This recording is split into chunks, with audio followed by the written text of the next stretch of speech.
האדריכל גינזבורג הוא בוגר בית הספר לארכיטקטורה של אוניברסיטת קמברס בארצות הברית. בין השנים 1984 ל-1988 תכנן וניהל פרויקטים ב-The White Partnership, משרד אדריכלים מהחשובים והמשפיעים בוושינגטון DC, אשר עוסק בתחום תכנון בנייה למגורים ובנייני משרדים. החל משנת 1989 הוא בעל משרד אריק גינזבורג אדריכל. במסגרתו הוא פועל כאדריכל, יזם וקבלן של פרויקטים אדריכליים שונים, בתוכם גם תכנון נוף, ריהוט וגופי תאורה. פרויקט מיוחד בתכנונו הוא הבית הכתום, אשר מופיע בספר לגור בתל אביב. נכלל כאחד הפרויקטים במסגרת אירועי בתים מבפנים, ומשמש מוקד לסיורים אדריכליים. בקרוב אמור לצאת לאור גם ספרו, מורה נבוכים לכל מי שבונה בית, ללמוד מהבית הכתום. במקביל להשקת הספר תתקיים תערוכה בה יוצגו ציורים ואיורים אדריכליים מהשלב. אדריכל גינזבורג נוטל חלק בתחרויות אדריכליות בארץ ובעולם, והוא האדריכל הישראלי הראשון שהוזמן להציג במוזיאון ויקטוריה ואלברט בלונדון.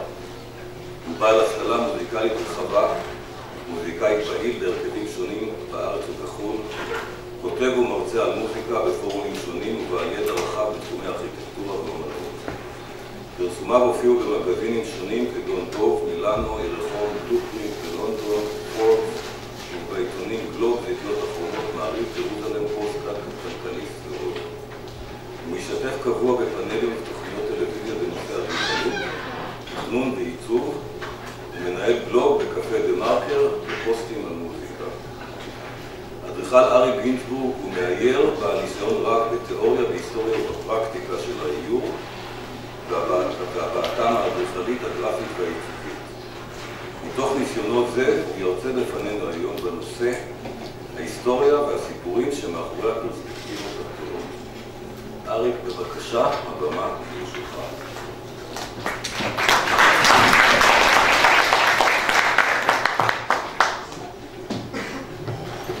שלום. היות ונרמז לי שאני צריך לעמוד בזמן, אני יכול לעשות עכשיו הרצאה שתגיד לכם למה פרספקטיבות זה מיותר, זה אפילו גורם נזק, זה דעות לא שלי, ואז אנחנו יכולים לסיים תוך 15 דקות, כי זה הולך להיות המצגת החלק הראשון שלי. הפרספקטיבה קיימת, הפרספקטיבה והרנדרינג, הפרספקטיבה הליניארית, קיימת כבר 600 שנה מאז שברונולסקי גילה אותה, ומהרגע הראשון משכה המון אש. לאדריכלים לקח 300 שנה, יותר מ-300 שנה לגלות אותה בכלל ולהשתמש בה. וזה מיד התחיל למשוך אש מאומנים, מפילוסופים, מה גם, זה התמונות הראשונות שאני אראה, תחושה של עומק, הרבה ציירים גדולים נתנו בלי פרספקטיבה ובלי קווי מגוז ובלי להרכיב משהו מתמטי מדעי. מה גם שמי שטען נגד הפרספקטיבה טען שהפרספקטיבה בסך הכל הרי מעוותת. אם אתם רוצים לעמוד על פרופורציות מושלמות של בניין או של קיר, באיזה פרופורציות אתם יכולים להוציא מפרספקטיבה שמקצרת וקווים שהם בשיפוע, ובסופו של דבר הטיעון העיקרי שאני מקטין את הבניין או את האובייקט בכך שאני התחלתי לאייר, היה לי לוגו שאמר שאני עושה איורים באיכות של צילום. ואנחנו יודעים שכל המאה ה-20, אבל גם הרבה זה, ייתן את הנראות כדבר שיש טעם בו, כן? מאחר והנראות זה דבר אנחנו רואים דרך התודעה. אז מה הטעם במקצוע שעומד להציג את הבניין בדיוק כמו שיראה? נטען גם שזה לוקח מהמשמעות האמיתית של הפרויקט, ופרויקט זה לא רק אובייקט שעומד ככה הוא ייראה. לפני שאני הולך להסביר את הנקודה הזאת, אני גם בחרתי בפינצטה באמת את הפרספקטיבות הגדולות, גם של ציירים וגם של ארכיטקטים, גם של ארכיטקטים מהתקופה של פירנזי, שאז זה עבר לארכיטקטורה, שהם הרבה יותר מלהראות בניין, כמו שאתם רואים בכל מיני אתרי בנייה, שרץ לכם על המסך. פה יש דוגמה טובה שקונסטבל, אומן בריטי, צייר בריטי מאוד ידוע, נותן לכם את כל תחושת העומק שבעולם, בלי קו נגוז ובלי קווים שמתכנסים, אולי למעט העצים. זה הכנסייה של סליסבורי. סליסבורי באנגליה זה מקום מאוד שטוח. הכנסייה הזאת אמורה להוות איזה קונטרסט. החל בצללים שנמצאים קדימה, צבעים כהים, הצבעים שנמצאים קדימה הם תמיד כהים. דרך הכנסייה שהיא מוקטנת, כלומר התפיסה של מרחק בין השאר נעשית תמיד בהשוואה. אנחנו הרי יודעים שיותר מסביר שהכנסייה הזאת הרבה יותר גבוהה מהעצים שנמצאים בצד שמאל. אז הנה מפתח אחד לבנות את התחושה, אף אחד לא צריך להסביר לי שהכנסייה הזאת עומדת רחוק. כמובן שהוא גם מטשטש את הכנסייה ומדגיש את הפרטים של העצים. אני לא רוצה להתעכב יותר מדי, אבל הנה אחת הדוגמאות של אנשים שאמרו ציירים, בשביל מה אני צריך פרספקטיבה. אבל צריך להבין שההמצאה של הפרספקטיבה, שהיה המצאה גדולה,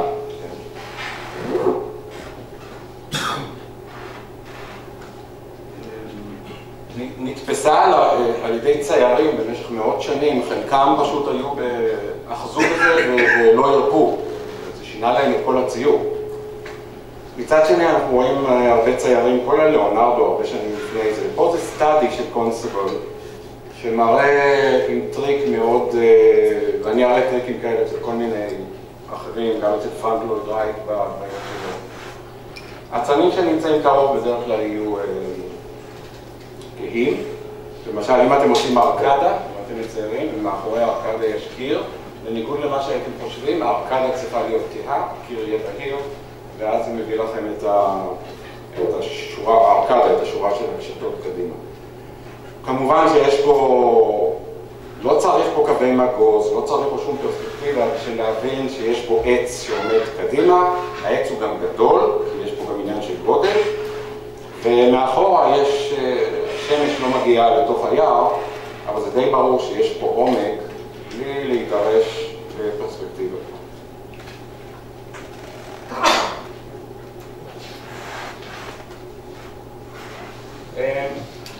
עוד סיבות שבגללם ציירים לא נזקקו לפרספקטיבה, פה כבר יש אפילו קצת ארכיטקטורה, אבל קודם כל הארכיטקטורה בתוך הציורים הקלאסיים היא משנית, הם לא ציירו ארכיטקטורה.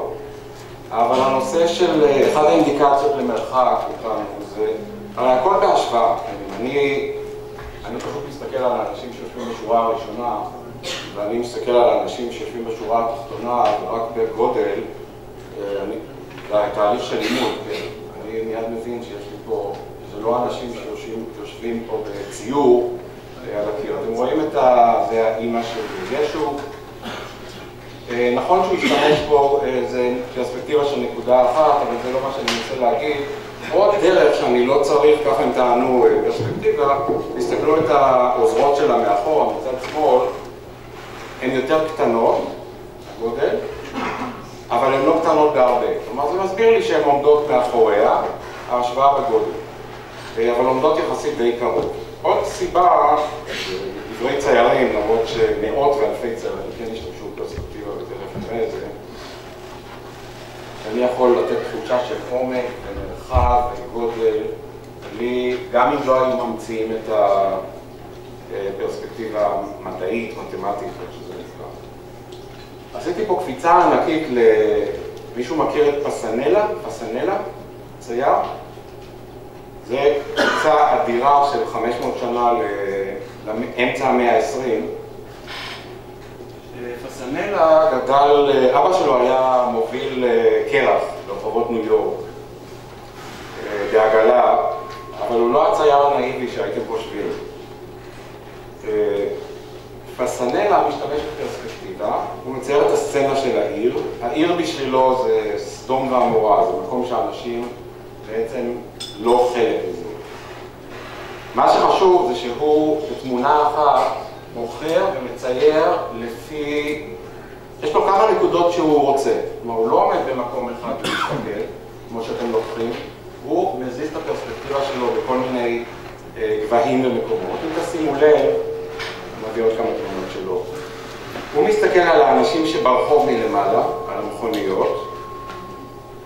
הוא מסתכל על החלונות של הבתים. האישו שלו, הנושא שלו זה העיר. העיר שהורסת ומוחקת.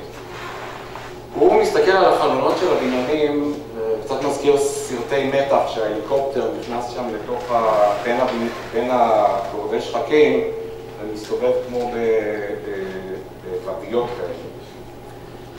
מה שמעניין אותו להראות שבתפיסה שלו, החזיתות של הבתים דומים קצת לעיר, לתפורה, כן? והוא מראה, הוא מתקרב לחלונות בצורה שהוא נמצא תמיד מול חלון, כדי להראות שמה שיש מאחורי החלון זה בעצם כלום.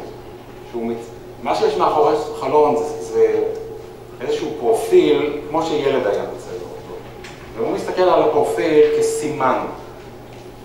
זה אנשים שנכנסים, אנשים שיוצאים. אנשים ששוכרים דירות, מעיפים אותם דירות, הם נכנסים, הם מתים, הילדים שלהם מזכירים. אין שום משמעות לאנשים בעיר מעבר לקירות, כי העיר קובעת את החוקים, והעיר גם מוחצת את האינדיבידואלים, והאינדיבידואל, המהגר, צריך ללמוד את החוקים של העיר. מצד שני, האנשים שברחוב, יש להם חיים. זה אנשים שיש להם צל, זה אנשים שיכולים לזוז, כן? זה עם המכוניות. אז הוא לוקח את הנקודה, הוא לוקח כמה נקודות, ולכל אישו, לכל נושא, הוא ייקח את הנקודה שהכי מתאימה לו. אז אם הוא רוצה, אם אני אעמוד על הקרקע ואסתכל למעלה, אני לא אראה אנשים בחלונות. לאט לאט החלון יתקטן לי. אז איפה שנוח לו, תראו, אני מביא את כל הנושא הזה, ואני אביא את האדריכלות היפנית קצת, אתה צריך לדעת מצוין את החוקים של הפרספקטיבה ולהבין את המשמעות שלה. יותר טוב מאחד שעושה את זה, כדי אחר כך ללכת ולחלב אותה ולקבל אפקט מסוים. אז זה לא בא, כמו שנוטים לחשוב, שהאומנות המודרנית פשוט זרקה את הפרספקטיבה, כי זה רק טוב לציורים ריאליים. וגם זה לא נכון. הם השתמשו בפרספקטיבה לא פחות, אבל על ידי השבירה שלה, ואני מראה חלק לאיזה מטרה. אבל זה ממש לא נכון להגיד שהם חשבו שחוקי הפרספקטיבה הם פסה. ועוד דבר, הוא לא היה צייר נאיבי. בניגוד למה שזה נראה, והרקע שלו, נאיבי הוא לא היה. היה לו פקחות ופחד ענק מהעיר שדורסת, עם המסוכנות של ניו יורק בשנות ה-40 וה-50, והיה לו... יש לו המון תמונות, אני הבאתי רק חלק, פרטים, ואני לא רוצה להתעכב יותר מדי, כי אנחנו עוד לא הגענו אפילו לפרספקטיבות אדריכליות. אני גם לא רגיל להשפעה, אז אני חייב להגיד, אז אני קצת מגמגם את זה. עוד אחד שעשה, שהתחיל לשבור, וגם כן צריך היה לדעת מצוין, ואן גוך החדר שלי, ואני בכוונה קופץ, פה אנחנו מגיעים לרנדרים. אתם יודעים מה זה רנדרים? זה דרך אגב, הפרספקטיבות הגדולות, אתם תראו אומנים שהיו עושים מאות, הם לא עשו את זה. הלוואי לכולנו. או שהעוזרים שלהם היו מרכיבים את הפרספקטיבות, לפי הנחיה שלהם, ואז המאסטר היה בא בצובר. ואז התעוררו גם מריבות שהמאיירים הגדולים, שכשאני הייתי סטודנט עוד היו בשטח, והיו גיבורים שלנו, והם ניסו להפיל את זה על הצוות של המשרד. הצוות של המשרד ניסה להפיל את זה על הצוות שלהם. אבל הם עשו כל כך הרבה פרספקטיבות, ובעניינים מסוימים עשו לי כל כך הרבה כיוונים, כי זה פרספקטיבות שחלקם הגדול נעשה תוך כדי תכנון, אז עשו המון פרספקטיבות. אז הם טענו שהאדריכלים הצעירים במשרד תכנון צריכים להכין להם את הפרספקטיבה המתמטית, והם היו באים לעיצובים. אני אגיד משהו, הנה עוד אדם ואני גוך שתבין טוב מאוד מה זה לרנדר, כדי לפרק את זה, כדי להשיג משהו אחר. קודם כל, אף סצנה שאתם מכירים של חדר, זו פרספקטיבה, אני לא מסתכל על הפרספקטיבה אלא רנדור. אף אחד מעולם לא ישים לך את החלון מול הפרצוף, נכון? כל הציורים הקלאסיים של מוזגת החלב, החלון תמיד יבוא מהצד, יטיל אור, יטיל צללים. חלון בפרצוף זה חלון שיעבר אותך, יסנבר אותך, ויקשה עליך לרנדר בצורה שאתה רואה נפח. כשאתה מביא את האור מהצד, אתה יכול ליצור למשל הקיר שדרכו נכנס האור, הוא הקיר הכי בהיר, אבל הקיר עצמו יהיה כהה, ואז אתה בהדרגה יוצר את הנפח, את הנפחיות על ידי הדרגה. ואן גוך דווקא כתב על זה, ואן גוך הרי לא כתב ספרים, אבל הוא כתב הרבה מאוד לאחיו, תאו. הוא מדבר על אלמנט המנוחה, כל מה שעניין אותו, וזה מאוד אופייני לציירי המאה ה-20, גם סזן תכף נראה, לא עניין אותם במדור, עניין אותם אחד לסזן, היחסים שבין הצבעים, אבל היחסים שבין הצבעים כמו שהם, לא אחרי שהם מקבלים אור בסזן. זה התהליך, דירר צייר את זה, זה הייתה תגלית ענקית, הפרספקטיבה, איך העין רואה, זה מדע וזה פילוסופיה וזה ציור, קשה בכלל להבין איזה ההורג הזה היה. דרך אגב, אני שהייתי בגילכם לא האמנתי שאפשר לעשות את זה ככה עם זכוכית, תנסו זה עובד.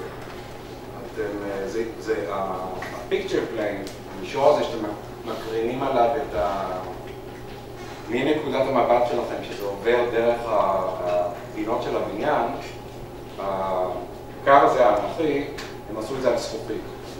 תנסו לעשות את זה, זה עובד, אתם בונים מודל של הבניין, מעבר, אתה לא יכול להתרחק בלי סוף, כי היד שלך צריכה לצייר, ואתם מסתכלים על המודל ועוקבים אחריו ורושמים על הזכוכית עם טוש שלא נמחק, זה פחות או יותר מה שהם עשו. אתם רואים את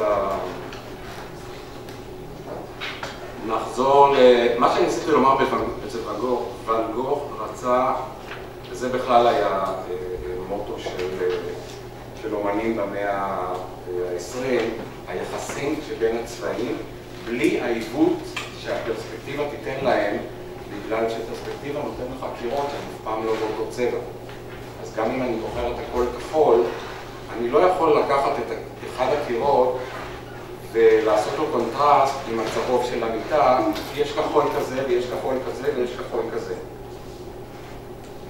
ואם מה שמעניין אותך זה לעשות juxtaposition של צבעים, ואם למדתם משהו על אומנות, שאתם בוחרים צבע ממניפה ועוד צבע מאותה מניפה, שני צבעים שנראים לכם נהדר, נניח בלבוש, אתם שמים אותם יחד, אף אחד מהם לא יראה אותו דבר. ובמאה ה-20 היו ציירים שחקרו את זה עשרות שנים. וכשאתה מתעניין רק בצבע, אז אתה לא יכול להרשות לעצמך לרנדר, שהצבע אז מקבל כל מיני, הוא מושפע מהאור, הוא מושפע מהמרחק שלך ממנו. נעבור הלאה. זה דבר סופר מעניין, כי אני דילגתי פה על משהו, אבל ברונולסקי